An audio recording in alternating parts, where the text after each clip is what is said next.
নমস্কার, আপনারা দেখছেন দ্য ইন্ডিয়ান ইনফরমেটিভ চ্যানেল। শুরু করছি আজকের একটা নতুন ভিডিও নিয়ে। ভারতের এমএমআরসিএ যে ১১৪খানা যুদ্ধের প্লেনের টেন্ডারের যে কথা প্রায় এই বছরের শেষেই খুব সম্ভবত তার রিকোয়েস্ট ফর প্রপোজাল আসতে চলেছে। তো এরই মধ্যে এই টেন্ডারটি পাওয়ার জন্য কার্যত আমেরিকার লকহিড মার্টিন এবং ফ্রান্সের ড্যাজো অ্যাভিয়েশনের মধ্যে প্রায় যুদ্ধের পরিস্থিতি সৃষ্টি হয়ে গেছে। তো এটি কি জানার জন্য ভিডিওটা শেষ পর্যন্ত দেখুন। ভিডিওটি যদি ভালো লাগে তাহলে অবশ্যই লাইক করবেন এবং আমাদের চ্যানেলটিকে সাবস্ক্রাইব করবেন। আপনারা জানেন যে আমাদের ভারতীয় বায়ুসেনা যে ১১৪খানা মিডিয়াম মাল্টিরোল ফাইটার এয়ারক্রাফট কেনা হবে, তার মধ্যে মূলত আমরা ফ্রান্সের ড্যাজো অ্যাভিয়েশনের ক্ষেত্রে রাফেলকেই কার্যত আমাদের কাছে ফার্স্ট চয়েস হয়ে রয়েছে। কিন্তু শোনা যাচ্ছে যে আমেরিকা তারা ভারতের উপরে মারাত্মক রকমের এক ধরনের প্রেশার ক্রিয়েট শুরু করেছে। সম্প্রতি লকহিড মার্টিনের এক প্রতিনিধি দল তারা ভারত সরকারের সাথে আলোচনা করেছে এবং শোনা যাচ্ছে এও যে টাটা এবং লকহিড মার্টিনের সাথে, যে লকহিড মার্টিনের এখানে টাটার সাথে যৌথ উদ্যোগে তারা যে একটা ম্যানুফ্যাকচারিং ইউনিট গড়েছে, যেখানে আপনারা প্রত্যেকেই জানেন যে C-130 সুপার হারকিউলিসের এখানেই অ্যাসেম্বল হয়। তো সেখানে F-16 ব্লক 70/72 যে ভাইপার অথবা F-21 যাই বলুন না কেন, তার জন্য তারা কথাবার্তা বলে রেখেছে এবং কার্যত তারা ভারতকে নানা রকমভাবে প্রেশার ক্রিয়েট করার চেষ্টা করছে। আপনারা শুনেছেন যে এই প্রেশার ক্রিয়েটের একটা মূল কারণ কিন্তু ভারতের যে ইঞ্জিন, সেই ইঞ্জিনগুলো কিন্তু তারা বিভিন্ন রকম আছিলায় সেগুলোকে ডিলে করে দেওয়ার চেষ্টা করছে। সাধারণত এই মুহূর্তে যে গ্লোবাল সাপ্লাই চেন আছে, সেই সাপ্লাই চেন খানিকটা হলেও এফেক্ট হয়েছে।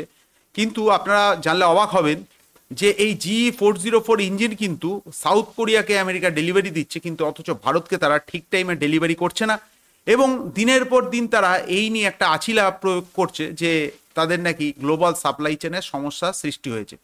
তাদের একটাই কাজ যে যেন তেন প্রকারে ভারতীয় বায়ুসেনার থেকে ১১৪খানা F-21 অথবা F-16 যাই বলুন না কেন, সেগুলোকে তারা এই মুহূর্তে ভারতকে বিভিন্ন রকম লোভনীয় অফার দিয়ে এই চুক্তিটা কার্যত তারা হাসিল করতে চলেছে।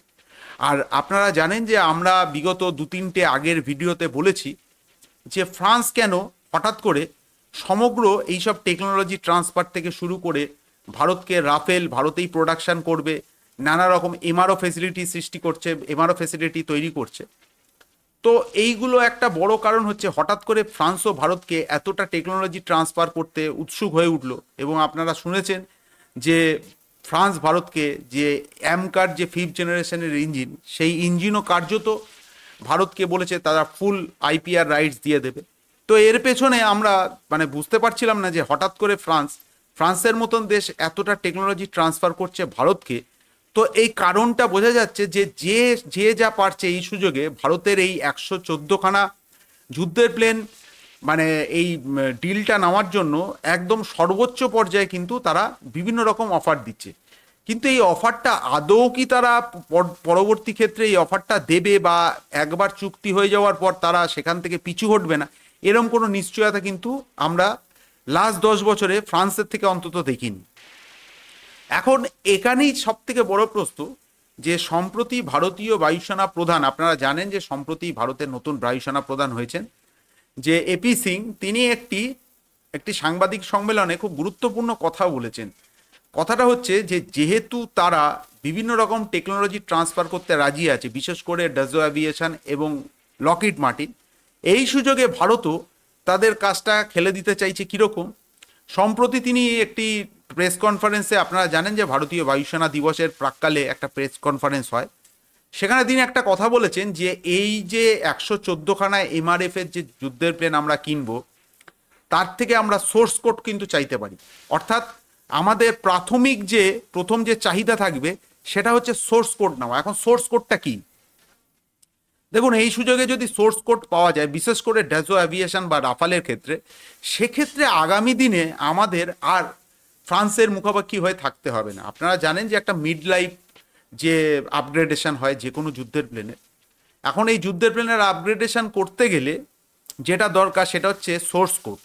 কেন সোর্স কোড দরকার? এই একবার যদি সোর্স কোড আপনি সেই ম্যানুফ্যাকচারারের থেকে পেয়ে যান, তবে সেক্ষেত্রে যেটা সব থেকে সুবিধা হবে সেটি হচ্ছে আপনার তৈরি বা দেশের তৈরি যে কোনো মিসাইল, যে কোনো বোম বা যে কোনো রকম অ্যাভিওনিক সিস্টেম আমরা সেই ফাইটার প্লেনে মানে সেই ইনস্টল করতে পারি। সেক্ষেত্রে যারা ম্যানুফ্যাকচারার বা ওইএম তাদের থেকে আমাদের কোনো পারমিশন নিতে লাগবে না। ফলত এই সোর্স কোডটা চাওয়া কিন্তু একটা মারাত্মক চাল এখানে ভারতীয় বায়ুসেনা প্রধান দিয়ে দিয়েছে। ভারতীয় বায়ুসেনা প্রধান বলেছে যদি সোর্স কোড আমরা পেয়ে যাই তবে সেই মানে ম্যানুফ্যাকচারারকে আমরা প্রাধান্য দেব যারা আমাদের সোর্স কোড দেবে। কারণ এই সোর্স কোড না থাকার জন্য মানে ফ্রান্স বলুন বা রাশিয়া বলুন, যে কোনো দেশই বলুন না কেন, তারা এই মিড লাইফ আপগ্রেডেশনের ক্ষেত্রে তারা কিন্তু একটা বিশাল পরিমাণ পয়সা তারা দাবি করে। তো সেক্ষেত্রে এবং তাদের পক্ষে তাদের মুখাপেক্ষী হয়ে থাকতে হয়, কারণ আদৌ তারা সোর্স কোড দেবে কিনা এইসব নানা রকম আছিলায় তারা বিভিন্নভাবে ডিলে করার চেষ্টা করে।